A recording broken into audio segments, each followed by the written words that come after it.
Enklava spanjolle e Ceutës, e vendosur në bregun verior të Afrikës dhe rrethuar nga territori i Marokut, po përjeton një krizë të re emigracioni që kujton ngjarjet e majit të vitit 2021, kur rreth 10.000 persona kaluan kufirin brenda vetëm 2 ditësh. Qyteti me rreth 85.000 banor, po përballet sërish me një fluks të madh emigrantësh që mbërrin në mënyrë të palishme. Ditët e fundit, autoritetet vendore kishin sinjalizuar një rritje të ndjeshme të numrit të personave që hynin në Ceuta duke notuar. Shumica e tyre janë shtetas maroken, por mes tyre ka edhe emigrant nga vende të tjera. Deri të mërkurën e kaluar, llogaritej se brenda një jave, mes 1.500 dhe 2.000 persona kishin arritur në brigjet e qytetit nga deti, një numër që tejkalonte ndjeshëm kapacitetin e qendrave të pritjes, të cilat mund të strehojnë vetëm rreth 500 persona. Presioni mbi autoritetet u shtua edhe për shkak të gjendjes shëndetësore të shumë emigrantëve, të cilët kishin nevojë për ndihmë mjekësore sapo mbërrinin në tokë. Kalimi i kufirit me not konsiderohet një nga rrugët më të rrezikshme të emigracionit dhe shpesh përfundon me humbje jetësh. Vetëm gjatë këtij viti, të paktën 40 persona kanë humbur jetën në përpjekje për të arritur në Ceuta, ndërsa 19 viktima janë konfirmuar vetëm në 24 orët e fundit. Situata mori përmasa edhe më të mëdha mëngjesin e së premtes. Mijëra persona, kryesisht të rinj, mes tyre shumë të mitur, por edhe familje me fëmijë, u grumbulluan në anën marokene të kufirit. Sipas televizionit publik spanjoll TVE, në orët e pasdites, kolona e njerëzve që prisnin të kalonin kufirin kishte arritur një gjatësi prej rreth 5 kilometrash. Brenda vetëm 24 orëve, autoritetet spanjolle vlerësuan se rreth 40.000 emigrant kishin hyrë në Ceuta, duke e kthyer situatën në një krizë humanitare dhe njëkohësisht në një sfidë serioze për sigurinë. Rreth orës 11 nisi hyrja masive nga deti.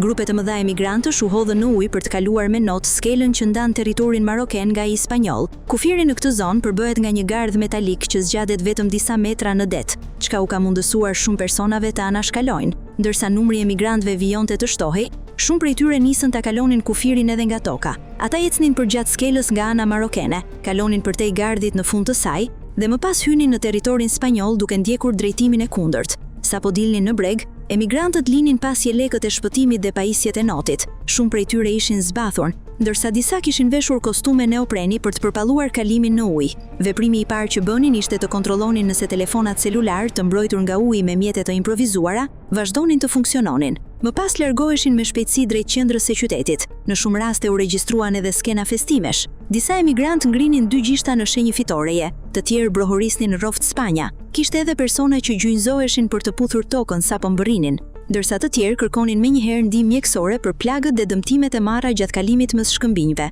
Forcat e rendit ndoqën zhvillimet në terren, por përballë numrit të madh të emigrantëve, u fokusuan kryesisht në koordinimin e ndihmës për personat në rrezik, pa qenë në gjendje të ndalonin hyrjen masive. Një element që mund të ketë ndikuar në rritjen e fluksit është edhe vendimi i Gjykatës Supreme të Spanjës të datës 8 korrik. Gjykata vendosi se personat që mbërrin me not në Ceuta dhe Melilla nuk mund të kthehen menjëherë nëse nuk kanë kaluar pengesat fizike në ngritura për mbrojtjen e kufirit. Ky vendim nuk ju jep automatikisht emigrantëve të drejtën për të qëndruar në Spanjë, por kërkon që procedura e dëbimit të zhvillohet me një proces më të gjatë dhe më kompleks administrativ. Sipas disa analistësh, ky ndryshim ligjor mund të ketë inkurajuar më shumë persona të tentojnë hyrjen në territorin spanjoll gjatë ditëve të fundit, edhe pse arsyet që çuan në shpërthimin e fluksit të së premtes mbeten ende të paqarta.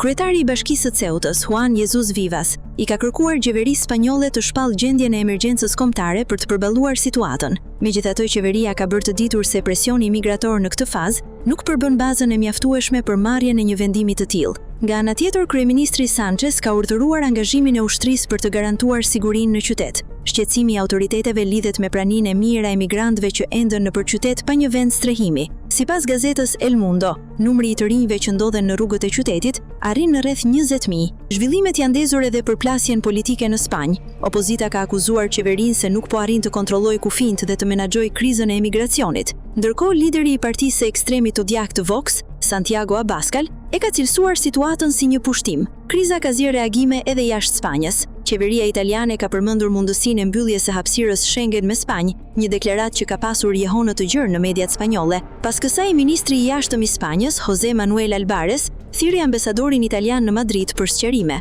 Mbështetje për Madridin ka shprehur edhe Komisioni Evropian. Institucioni ka deklaruar se është i gatshëm të ofrojë fonde shtesë, si dhe asistencë teknike dhe operacionale, duke përfshirë edhe Agjencinë Europiane të Rojës Kufitare dhe Bregdetare Frontex. Gjatë ditës së sotme, kryeministri Sanchez pritet të vizitojë Ceutën për të parë nga afër situatën. Për qeverinë spanjolle, e cila prej muajsh përballet me presion të fortë politik, kriza e migracionit përbën një tjetër sfidë me pasoja të rëndësishme si në plan humanitar, ashtu edhe në planin e sigurisë.